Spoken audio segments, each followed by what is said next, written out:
All right, so I think I'm finally ready to get started.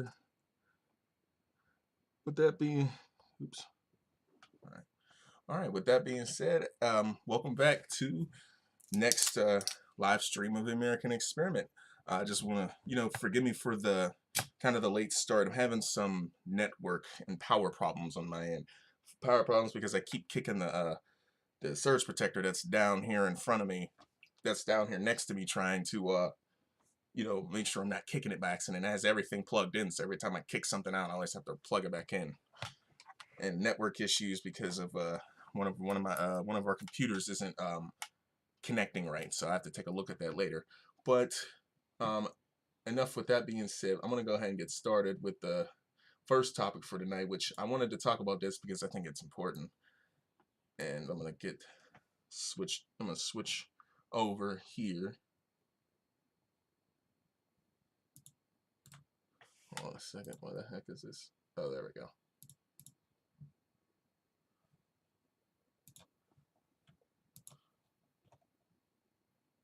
Now this is just from, hold on. All right, now I just want to give a little bit of a background on this because right now there's a huge wave of unionization going on across the country. Starbucks, all their stores are unionizing. Some healthcare workers are unionizing in other parts of the country. But the biggest one that I want to talk about here is with Amazon, because the Staten Island location, and I'm pretty sure a lot of folks are aware of it, they just got their first union. Amazon finally has its first union. So as in this, and as it stands right now, there's a huge wave of support for unions across the country. As as is reported here on Common Dreams, 75% of workers support unionizing Amazon workers.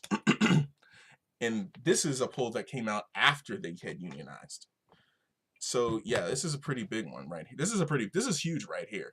So 3 out of 4 adults in the United States are in favor of unionization efforts at Amazon.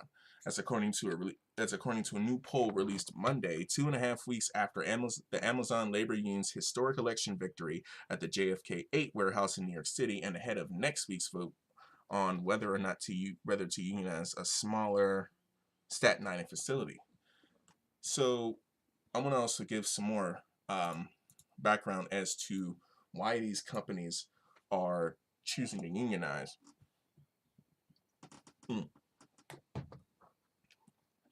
One of the biggest reasons they're unionizing is because of let me start with this. There's been a for unionizing. See if I can find.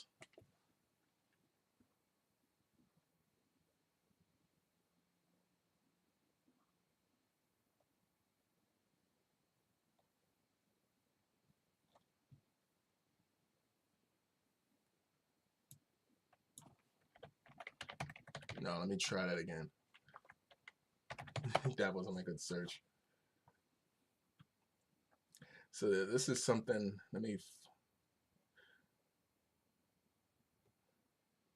now this is from a New York Times report. This is from WSWS. Because New York Times had done a report on this about what was going on in their warehouses as far as worker abuse.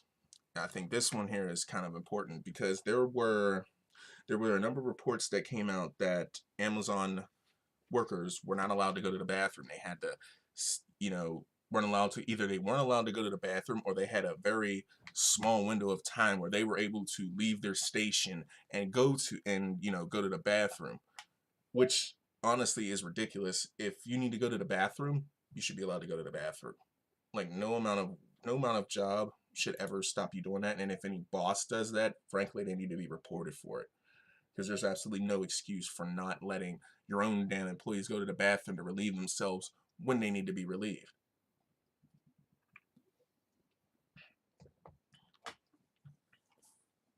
Now this one is from June of 2021, so this one's a little bit older.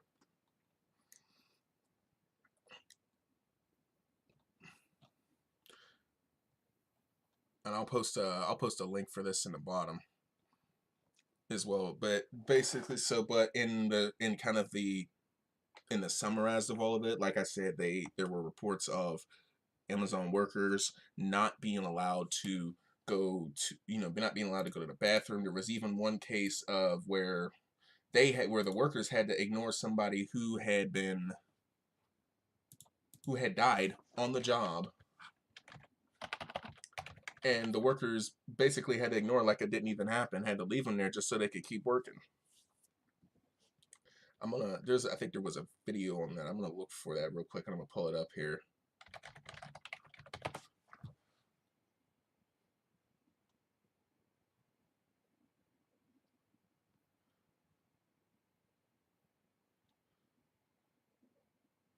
Yeah, this one's from Channel 4 News. I think this is the UK version. Oh yeah, it's a British pub. So this is from British TV. So I'm gonna play this. I'm gonna play this video for you. And excuse me for scratching my eye. It's that time of year, where allergies kick in and my eyes start to itch. But I'm gonna play this for you, and I'm gonna let you kind of get an idea as to why Amazon workers have been fighting to unionize, and now you'll get to see the reasons behind that. And I think a lot of you will probably agree with, yeah, I kind of understand why they want to unionize. But I'll go ahead and play this for you. First, their tax affairs came under scrutiny. Now it's Amazon's working conditions. Hundreds of employees on 0 hours contracts are subjected to a regime described as horrendous and exhausting. They're monitored at all times, and toilet visits are regulated. This isn't a sweatshop factory abroad. It's the Midlands-based warehouse of the global online retail giant Amazon, which millions of us use every day.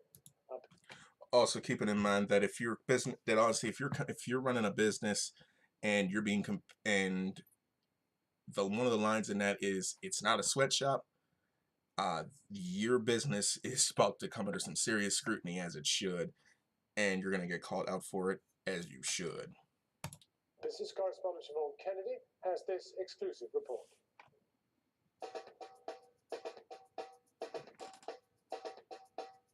It's one of the world's most successful companies, a global household name. Amazon makes billions of pounds in profits, running rivals into the ground. But are they running their workers into the ground too? In a warehouse like this, you can walk up to 27 miles a day and can get just 10 minutes for lunch. Staff are monitored round the clock and penalties dished out for talking to colleagues. 3 strikes and you're out. They know how that feels. Yeah, they fire people just for talking to them, just for talking to other employees. I think this company was so, I think, paranoid about workers potentially talking about what they're doing to their workers, knowing that what they're doing is against the law, and that if they got caught, they'd catch a lot of hell for it. Thankfully, there were a lot of brave workers who came out and stood up and said, hey, this is something that's going on, and this needs to be addressed, and this needs to be addressed right now. And I'm very glad that they did, and I'm glad to see that Amazon's kind of getting their comeuppance for it, because there's no amount of abuse that should be allowed to be taking place in any business, especially a warehouse like that. In the small town of Rugeley in the Midlands. It was devastated by the closure of its coal mine. So when Amazon arrived here 2 years ago, former workers told us they finally believed the town's luck had turned. You think, oh, wow, massive. Look at the size of this company. Now, granted, this is going to be based in the UK. I'm going to play one from a worker's perspective here in the United States, but I think this is also good. I think this will also be good because you get to see just how, this thing isn't just a problem here in the United States. This is a problem that occurs in other countries as well.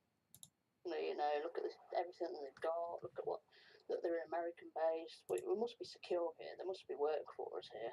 I think we all had that false sense of security, to be honest, when we first started, and it just didn't prove to be the case. Disappointing. And it hasn't done for the town what people thought it would. No, there's a lot of angry people in town about Amazon. We've spoken to numerous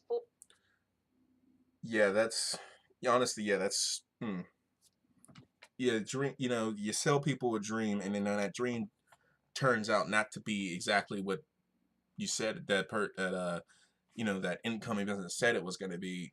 You can't be surprised when towns and cities and the people that work for you turn against you. I mean, you basically kind of just wrote a check your ass couldn't cash, or in this case, probably refused to cash because either you have the money, but you don't want to give it out. But you don't want to give it out because of greed or other reasons. But I'm gonna, now that I found the one from the perspective based on those here in the United States. 2 months, Amazon Oops, workers. hold on. I pulled the wrong tab over. This one. Have been voting on whether to unionize at one of the company's major warehouses in Alabama. The voting concludes today. Since Amazon is the second largest private employer in the country, the stakes are high. And as Paul Solman reports, the battle is being closely watched. His story is for our series, Making Sense. So many labor experts are saying this is the most important unionization drive in the United States of America in 10, 20, 30 years. And, says author Steve Greenhouse, who started covering labor for the New York Times back in the 90s, it's Amazon. It's the iconic company of today and a very vehemently anti-union company. What do we do? Stand up, fight back! A company now vehemently fighting the drive to unionize Amazon's new warehouse in Bessemer, just outside Birmingham, Alabama, where workers seem more exhausted than vehement. So for a little bit, of context, this was the first attempt to unionize an Amazon warehouse. This was down in Bessemer, Alabama. This was down at the warehouse in Bessemer, Alabama, where the workers there tried to unionize, but the unionization had failed. And there were a number of reasons behind as to why that failed, and I'll explain that in a minute. 10, 11 hours a day, standing on your feet, just 2 breaks. It's stressful. It's tiring. Daryl Richardson, one of the warehouse's 5,000 plus workers, is a picker, gathering products for customer orders at the rate of about 1 every 8 to 10 seconds. Every time I hit the button, it just like goes consistent over and over again. So I'm studying like this all day. So you're talking like 4,000 separate packages in a day? Yes, sir. Yes, sir. Every day? Every day. In 2021, fully 75 years after Charlie Chaplin famously lampooned working conditions in industrial America. But it's more than just the work that bothers Richardson. They don't respect you. You mistreated it. It's just unfair. Unfair how? I've seen that happen twice. I've seen a young man get fired for going on the conveyor belt. A safety concern, says Jennifer Bates. But there are no signs that say don't go up under the belt. So I felt that was unfair. Yeah, if you're gonna fire someone for doing something that they don't know they're not supposed to do, that is kind of unfair. I mean, it's not kind of unfair; it is unfair. How are they supposed to know not to do it if you don't tell them not to do it? You're kind of setting your workers up for failure, and as a result, that's gonna hurt you down the line. Because I guarantee that if this person decides to write a review, like say, hey, I got fired for just walking on a conveyor belt, but they didn't tell me not to walk under there, so how am I supposed to know? You're gonna have your business, and you as a business owner are gonna have a credibility problem.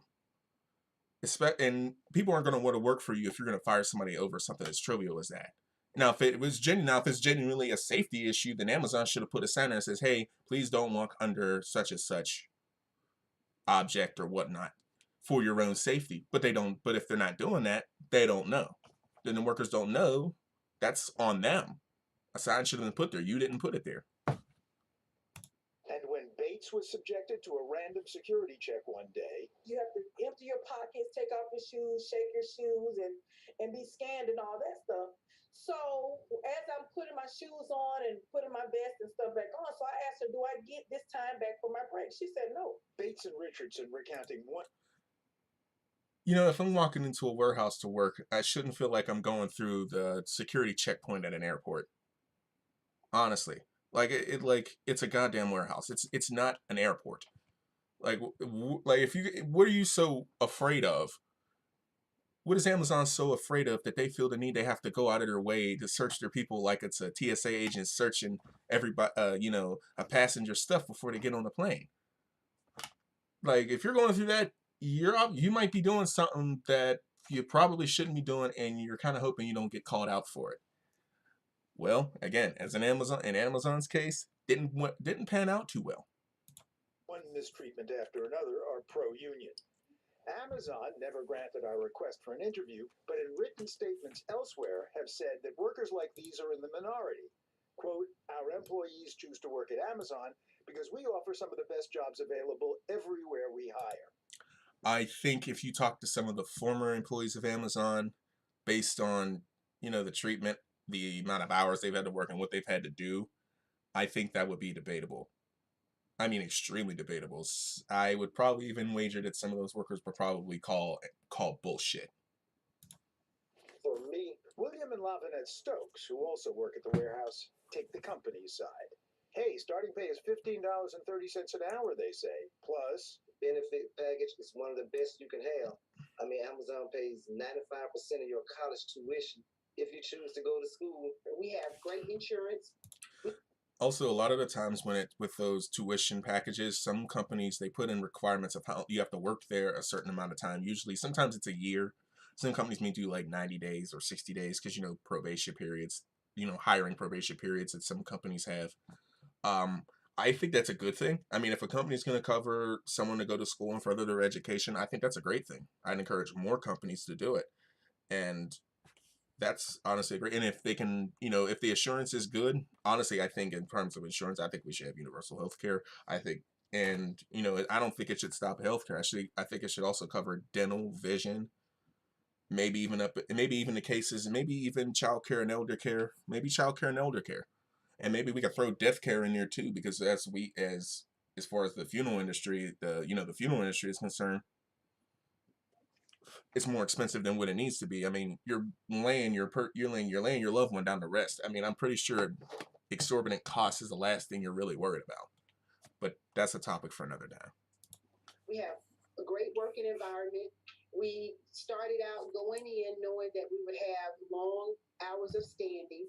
But standing for 10 hours a day? They iterated over and over again in the training that this is what you would have to do. But now we're here and not everybody is happy with those conditions. Well, I imagine a lot of people aren't happy with those conditions because if you're standing for 10 hours a day and you only get maybe 2 15-minute breaks, or you have to go do something and you don't get that break time back, yeah, you're kind of not really getting a break. You're still kind of just working through. Yeah, you're gonna risk running your employees into the ground there by doing that. Give them proper breaks so that they're not getting all burned out. Labor work, but it's not labor work where it's just back bending, killing you type labor work. You're either packing a box, picking an item, or whatever the case may be. That doesn't exactly square with Richardson's experience, however. I'm 51. About 3 o'clock, I can't give no more. I'm finished. Your legs be sore, feet be sore, and when you go home, only thing you want to do is lay down and go to sleep. 10 hours, I think it's too much to have anybody work for a shift at Amazon. People have fainted, fallen out. I've seen people come out of there in wheelchairs. It's complaints like these that have... Yeah, once again, what's gonna happen? You know what's gonna happen? Amazon's probably gonna burn out through so many of their workers that they're gonna reach a point where they can't find anybody that's gonna want to work for them. I mean, if you burn through the entire American workforce and then there's nobody left, you shot yourself in the foot.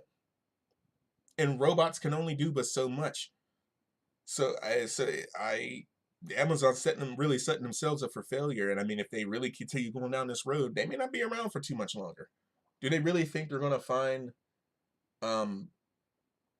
workers who aren't burned out, workers who might think I'm working at Amazon, but after hearing some testimonies from, what other workers have gone through that have been there, would you really blame them if they didn't want to work there? Excuse me. I wouldn't.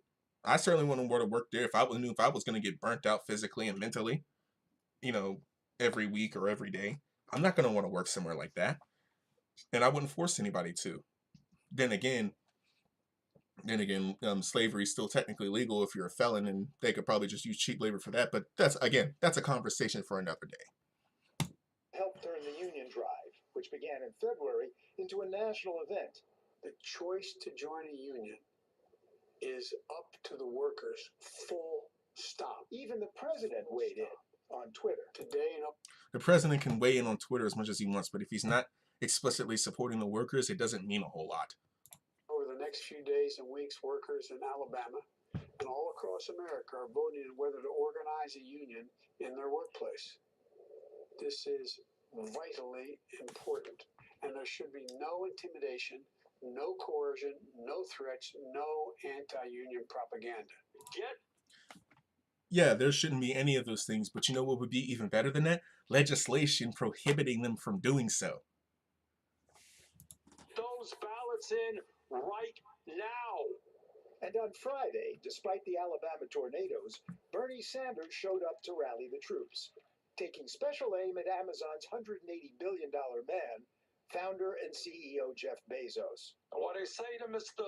Bezos, why, when you have so much money, more money that can be spent in a million lifetimes, why are you spending millions trying to defeat an effort on the part of workers here who want nothing more than decent wages, decent benefits, decent working conditions?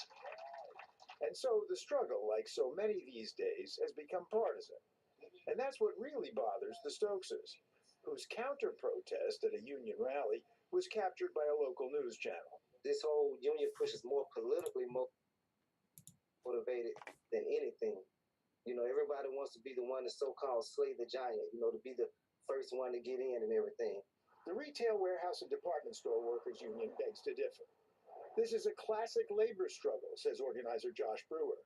Amazon really has spent the better part of the last 5 months with a very sophisticated pressure campaign on their employees. Union organizers are not allowed to set foot on company property, whereas the company can talk to the workers 24/7 with videos, with speeches, with mandatory meetings. Yeah, and that's another thing. That's another way they to try to bust, bust union efforts or busted or establish unions. Not letting the unionization liaison, the union, the people who work for the union onto the property to talk with their workers to find out exactly what's going on. That's another tactic they use in order to bust unions and stifle out the workers. If the workers feel like they don't have a voice, they're kind of not. It's gonna get to a point where they feel like they don't have any other choice but to just go along to get along with the company because they don't want to lose their job. So to do this, it's really kind of I look at it as suppression of free speech, and a suppression of the right to express in the workplace. They send 3, 4, 5 anti-union text messages a day, and something I've never ever seen before in writing about labor for 25, 30 years, they have anti-union posters in the bathroom stalls. They are, yeah, Amazon, and I imagine there's a lot of other companies that are willing to go that far just to stop their workers from unionizing. That should be a real telltale sign as to who really runs things in this country. Because it's not the workers, it sure as hell isn't the government, because our government is bought and owned by corporations. So I look at it as being completely, these fights up against these unions being completely vital to the integrity of work in America. When you go to the bathroom, who want to look at that? And Amazon made typical anti-union threats, says Richardson. You're going to lose your wages. You're going to lose your benefits. We're going to shut the company down and move somewhere else. Now that last one, we're going to shut the company down and move somewhere else. Yeah, you know what I think we do? I think any company that threatens to do that, they should be called out for it. I mean, loudly and widely. If you're going to threaten workers, if you're going to threaten the stability and the livelihoods of American workers, you deserve to be castrated for that. Maybe not. Maybe I shouldn't say that much because even I wouldn't wish that on my own worst enemy. Maybe not castrated. I'll say like called out for it. Or if you make workers desperate enough, you piss them off enough, maybe they just drag your ass out and tar and feather you in the street. Keep in mind the union. Excuse me.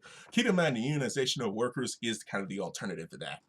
And I would also encourage anybody who sees this to look up the Homestead Steel Strike that happened here in Pittsburgh, because unionization kind of started here with the Homestead Steel Strike. Go look that up and see how bad the unionization efforts for that fight got. And it'll be a name that pops up here, and that's going to sound real familiar when they talk about it. Just go watch that. Just pay attention to what's said. It'll make sense as to why. What Amazon's going to run out of Alabama where are they going to run to? They ran to Alabama to exploit wages and run from unions. On the other hand, if the union wins and bargains for higher wages, it could backfire, says conservative economist Michael Strain. There will be more of an incentive for Amazon to automate if its labor costs go up. And the goal of a union is to increase the labor costs of its employer. Okay, I don't buy that for a fraction. Companies, for one, they're going to try and automate as much as they can in order to reduce labor costs. So for this guy to come out and say that these workers are going to lose their jobs to robots, it's honestly kind of moot, because Amazon is going to try and do that anyway. So what I would rather do is form a union and say to Amazon, hey, it's not you, robots can't do everything. Robots can't do everything humans can. So you need us just as much as we need you. I honestly don't buy the replacement with robots worker. Honestly, it's more of a scare tactic than anything else. Unions raise the wages of union workers, which is a good thing. But unions also reduce employment overall by making it more expensive for employers to hire workers. Amazon's a multi-billion-dollar company. Jeff Bezos is one of the richest men in the world. For Amazon not to say they can't afford to pay their workers more is absolute BS, and it always is. It's horse shit. We said that in the 80s and 90s. Automation, production, this is going to kill jobs. It's another one of the fear tactics that have been used to keep employees from coming together. So which side is likely to prevail?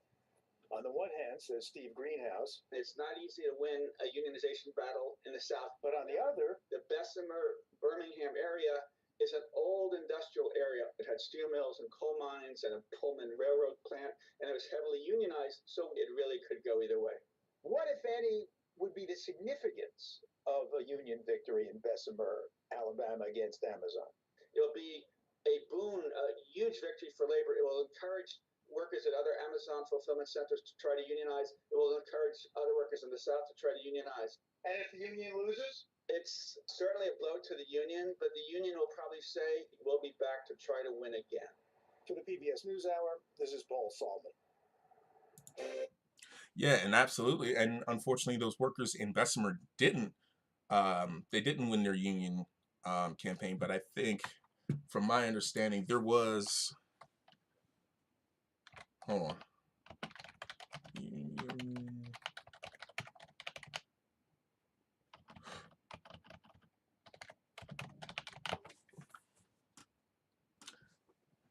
Was that Bessemer? Or, oh no, that was that? Because I know they were. Oh yeah, because I know Amazon was contesting the results of the one in New York. Oh wait a minute. Bessemer. Because I think there was a fight right now. Oh, yep. Yeah, they got the one in yeah, this one here, the Bessemer one, they're getting it a second shot at the second attempt at unionizing down there. Because Amazon did everything that they possibly could in order to stop their workers from unionizing. And there were a lot of allegations brought against them because of this. And one of the things that they were doing, and this is probably I don't know if this, and honestly, I don't know if by doing this they may have, brought the ire of the Postal Service in there, but what they did was, by causing the Postal Service to install a cluster mailbox unit, communicating and encouraging employees to cast their ballots using the mailbox, wrapping the mailbox with its slogan, and placing the mailbox at a location where employees could reasonably believe they were being surveilled. The employer engaged in objectionable content that were in setting aside the election.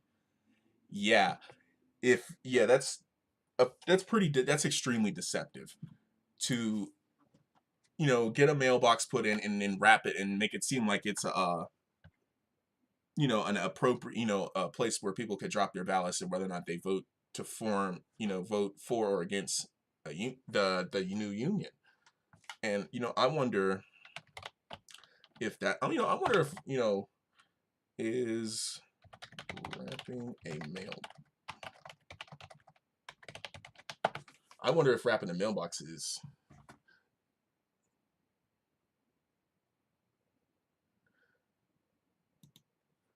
I do wonder, is damaging a mailbox a federal crime? So it's destroying or breaking open a mailbox.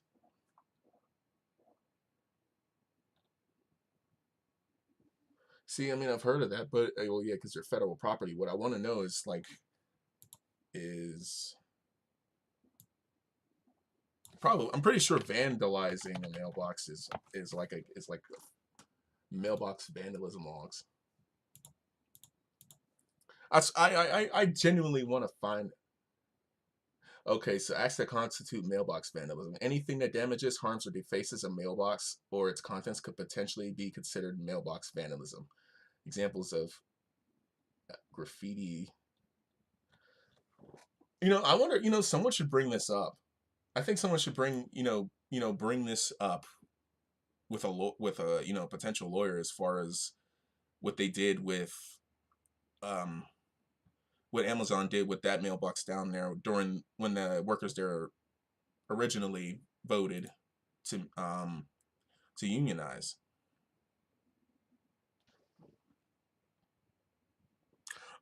So there may not be anything. Yeah, honestly, there may not be anything that legally that can be done to Amazon as far as, what they did with their mailbox, because technically they didn't interfere with it, because people would still put their, what they needed to put in it, and it would be over and done with.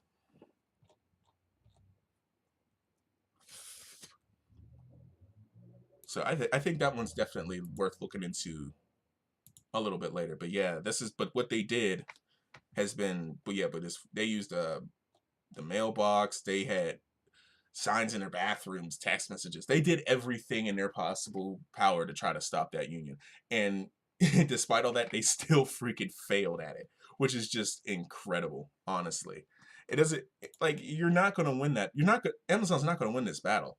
If you got 75% of Americans supporting the unionization of Amazon workers, it's over. That's three quarters of the population of the United States. You got millions of people coming together and saying, hey, we support unionizing our workers. If they're going through all of that, it's incredible. There's a problem there. And it's only going to get worse.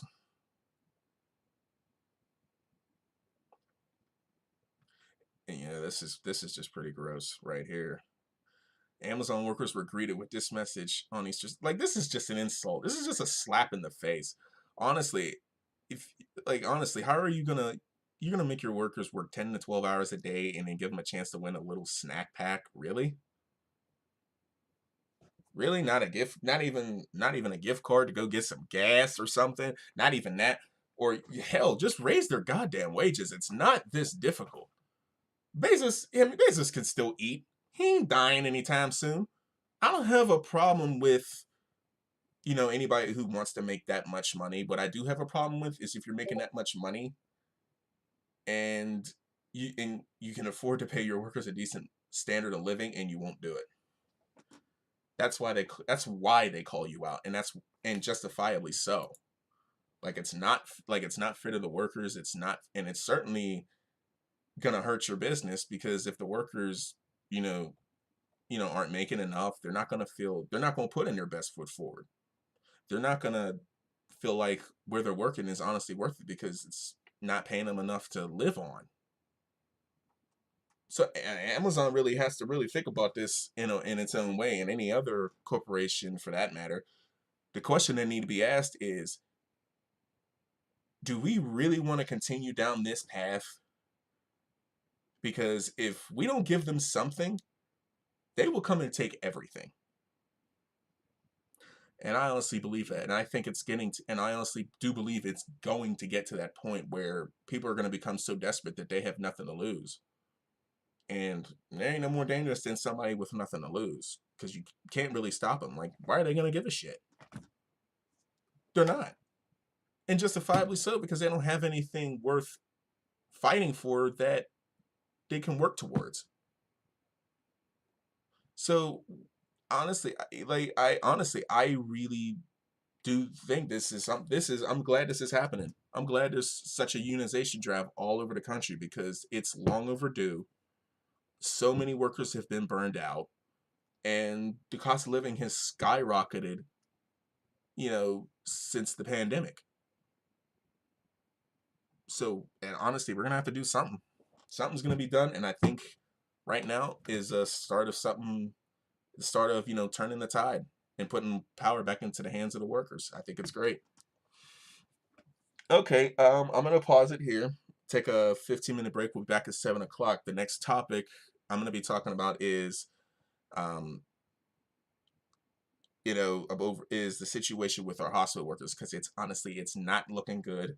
It's pretty damn dire, and something's going to need to be done. And I will say, for this particular topic that I'm going to talk about next, is a little bit personal to me, because this is something that affected me. So, all right. All right. With that being said, I'm going to take a about 15-minute break. Be back at 7 o'clock, and we'll be back shortly.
All right, we are back. Um, definitely glad, definitely glad I got taken care of what I needed to take care of. So hopefully I won't have any more interruptions going forward. But let's go ahead and move on to our next topic. That's going to be more along the lines of what I'm going to be talking about here, because I think this is also very important. This is news right out of Pittsburgh, actually, and here's a little video. Kind of, hold on. I'm gonna maximize this and play it for you, because this will give you an idea as to why I can't talk. What I mean is, what I'm trying to say is, this will kind of set the stage for what I'm going to be talking about in this in the second half of this. Resignation could soon hit Pittsburgh hospitals. A new survey found 93% of local hospital workers are thinking about leaving the profession. The University of Pittsburgh conducted that study, finding that workers are feeling burnt out and hopeless. Researchers say workers are fed up with the long hours and the low pay, staff shortages, and the emotional demands of the job. But they did say the vast majority who took part in the survey do find their job to be meaningful and want to stay to take care of their patients. Now, yeah, this is something that, like I said before, before we took that break, I'm saying this is sort of a personal thing for me. It's because I was a food service worker at a hospital here in Pittsburgh. I worked at UPMC Presbyterian in Oakland. And this statement right here, honestly, this number right here is honestly something that bothers me. Because I was one of the people who left UPMC because I got so burnt out. And a lot of the reasons for why that is, right? And a lot of the reasons why it is, I think part of it's because of the pandemic, and the stress in dealing with that, and not knowing whether or not you're going to potentially either get COVID or potentially bring home COVID to one of your loved ones, or potentially give it to someone else because you don't know that you got it. So that's something like, there were so many factors into this that need to be addressed before this gets worse than it already is. And so it is a cycle, and the study described it as a cycle, as it is. Low pay leads to limited voice, understaffing, which you could scream at the top of your lungs for the things that you need in order to do your job well, but you still don't, and yet you still don't get it for whatever reason or another, or some other BS that they can't give us these things. Understaffing, not having enough people to do what needs to be done. That's potentially going to burn out the workers that are already there, because now they have to pick up the slack and try to get as much done as they can, and there's only so much one person can do. Safety concerns, largely, I think that's because of COVID, worse patient care and worse worker outcomes, resulting in low pay and ultimately perpetuating the issues. Yeah, these issues need to be addressed quickly before we start losing any more workers that really don't want to leave because they like their job, but they can't deal with the pressure, can't deal with all the factors going into it that's making it more difficult for them to do their jobs. And that really needs to change, like, as soon as possible. Like, as this one person said, I do a lot for very little at this job, and it sucks because, as much as I hate to say it, I love my job. I get a lot of satisfaction out of it because I truly believe in helping people, even if it is a lab. And I think that's probably one of the saddest things of it, is a lot of hospital workers, they do love their jobs.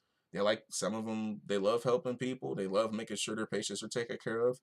And when they finally get to a point, and I'll attest to this too, when you finally get to hear a patient has gotten well enough after they've been fighting for so long and so hard to try and get better, to see them, get to reach a point where they're able to walk out on their own 2 feet and don't have to, whatever medical ailment they're dealing with has been, resolved, or mostly resolved for the most point. That's a level I don't know. That's a pretty good level of satisfaction, honestly. Like, I remember a patient that was there long term, and she was there for a while, And, me and her bonded a lot because she was always on the floor that I was assigned to, almost always on the floor that I was assigned to, and and it was always such a hoot every time we saw each other because it was like it just got to a point where it was like, you're still here. It's like, yeah. She's like, yeah, I'm still here. I honestly hope that, honestly, wherever that woman is, I honestly hope she's doing so much better. I hope she's doing very, very well.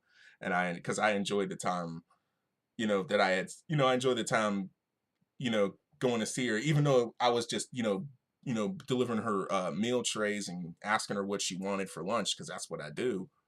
Still, there's still some some satisfaction that you get from when you get to see a patient actually get to leave on their own 2 feet and you're happy for them. Like, that's one of the things I do miss about working at UPMC. But as far as, the overall work, it honestly wasn't worth it. And it's a shame because some hospital jobs, they pay pretty decently. They pay more. I don't know if I want to say decently because UPMC still doesn't pay a living wage, but a lot of jobs, they pay more they pay more than with certain industries. And I think if UPMC or Allegheny Health Network or any other hospital networks, around where I live, want to retain any employees, they're gonna have to raise the pay to make it worthwhile. Because 93% of hospital workers considering leaving the profession, that's alarming. That's extremely alarming, and that needs to be dealt with as soon as possible. But I'm gonna keep moving on, because why one of the reasons I bring this up is, hold on, let me look. One of the reasons is there's an effort to unionize workers at the UPMC hospitals in this region, and I wanna kind of bring up some hold on, wait a minute. I want to bring up some efforts. Let me where's it? I think, is this the one? I think this is the one. Oh yeah, this was back. Okay, so this video is back in November. I think I'm in this one. No, I'm not in this one. I'm in a different one. I was at this event. Oh no, I was at this one. Okay, I was at this one. I'm sorry. I wasn't sure if I was at this one or not. But yeah, I was at this union event. So I'm gonna let you kind of watch this to give you some detail as to what's going on here. Better to hear from the workers themselves, that more workers than not just me. UPMC workers let their voices. And there I am right there. With the mask around my, yeah, there I am right there. Be heard this morning outside of UPMC Presby. They say they want fair pay, safer staffing, and better working conditions. They also want a $20 per hour minimum wage, more affordable health care, and the right to form a union. Okay, about the healthcare bit, and this is something that I've noticed. UPMC charges, at least with the insurance we got through that job, they charge $20 for a primary care visit, whereas with Aetna, I think with Aetna, United Healthcare, and I think there might be a couple other ones, their plans cover preventive care 100%. Like primary care physician visits, it's all covered. UPMC charges $20 a visit for that. Now, how can a company say they have some of the best care and best insurance around, and yet you're charging $20 for a freaking primary care physician visit? I don't get it. How does that work? You can't call yourself that and then you're doing this. Like, especially this is the insurance for the workers, mind you. Like, for a company that says that makes billions of dollars a year and is a nonprofit, a legal nonprofit. Yes, they are 501c3. They are a nonprofit business. Nonprofit. So they say. And you can't even guarantee your workers a 100% covered primary care visit, you have to have a $20 copay on top of that.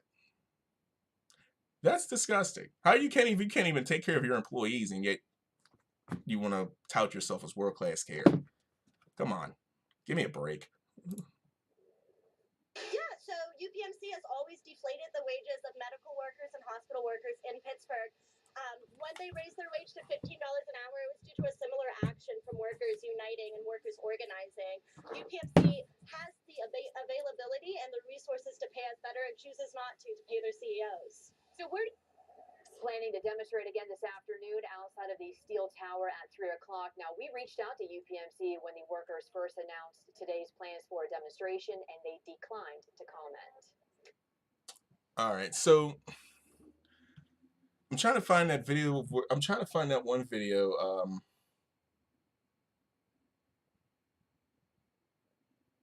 I don't know where that video is. I have to find it. Was it this one? It's one of these. Yeah, there were several hundred people gathered here, not only strike. Was this? Okay, this was all on November 18th. So that's so.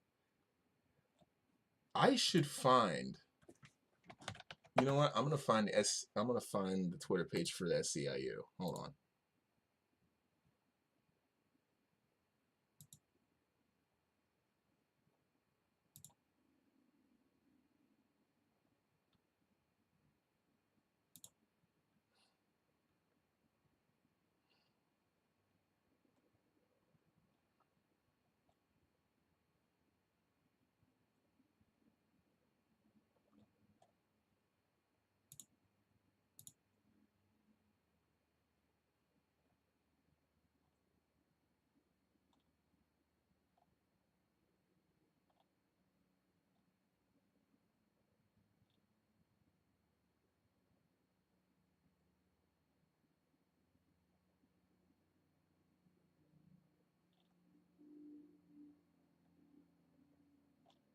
Where the heck is that? Hold on.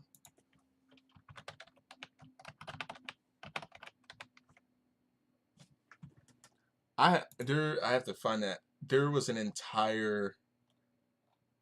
Where the heck is that tweet? I can't remember where that. I have to find. I'm gonna find that. All right, I'm gonna find that video and I'm gonna post it later. But I know it's around here somewhere.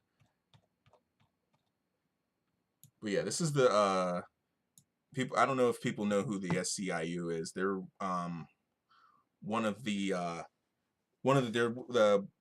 think they're a nationwide healthcare union organization for healthcare workers in the United States.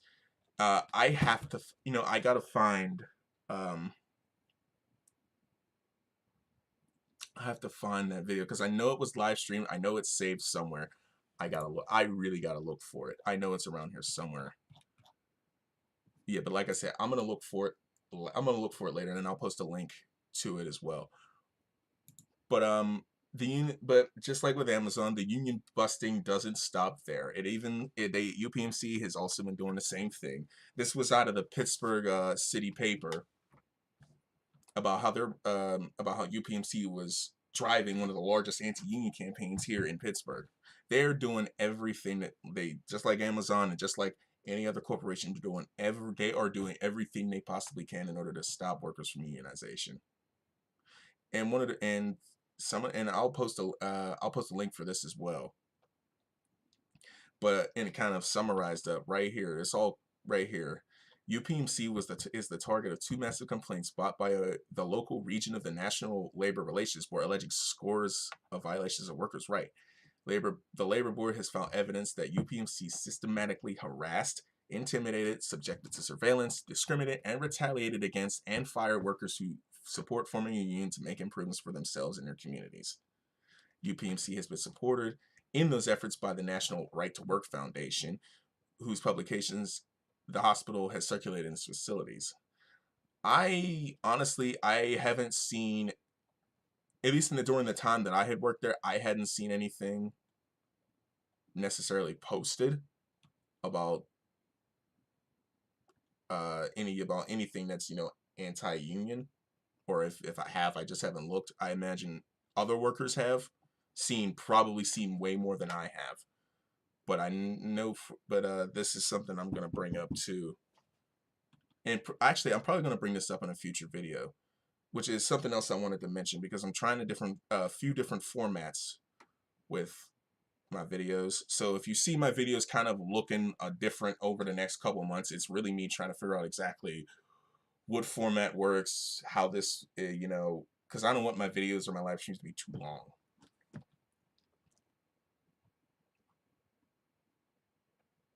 So that's a summary of all of this. So, and I brought up the tax benefit thing. So right here, UPMC, according to the Pittsburgh Post-Gazette, defined by superlatives, largest healthcare provider in the region, biggest property owner in Allegheny County. Yes, that is true. It is considered a tax-exempt nonprofit, which means it gets a $20 million tax break from the city every year, and it only pays taxes on a portion of its properties and no payroll preparation tax. Again, the UPMC is an integrated nonprofit health system containing a network of hospitals, yada, yada, yada, which also had $10 million in operating revenue. With 22 hospitals, 400 outpatient sites, and more than 62,000. Yeah, it's the largest one in Pennsylvania. Yeah, this asshole is no longer the president and CEO of UPMC. It's Leslie Davis right now. I would imagine he's no longer the CEO because I think I don't know, at the time, there was a protest of, there was a meeting in one of the auditoriums at UPMC Montefiore. They told some people about it, but they didn't, and it told some people about it, but didn't necessarily release it to the public, because they did not want people coming in there, and because they knew what they were doing was messed up and was wrong, and they did everything they could to try to keep people from going in there and calling them out for it.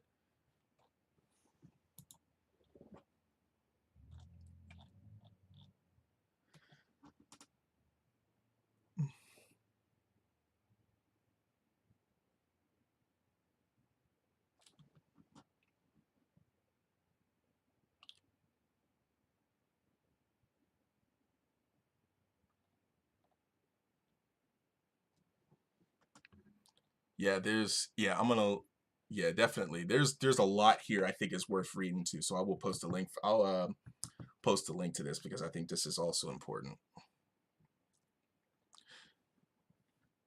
But yes, there is a massive effort to stop UPMC workers from organizing. And a lot of the workers who are involved in this will tell you, there are a lot of problems with these hospitals that need to be addressed. I think the biggest one that needs to be addressed is the burnout. The burning out of hospital workers.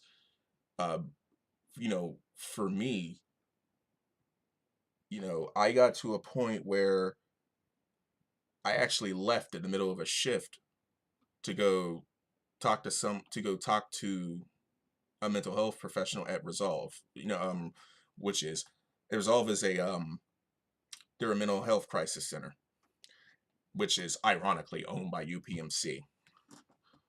I left there, went over there because I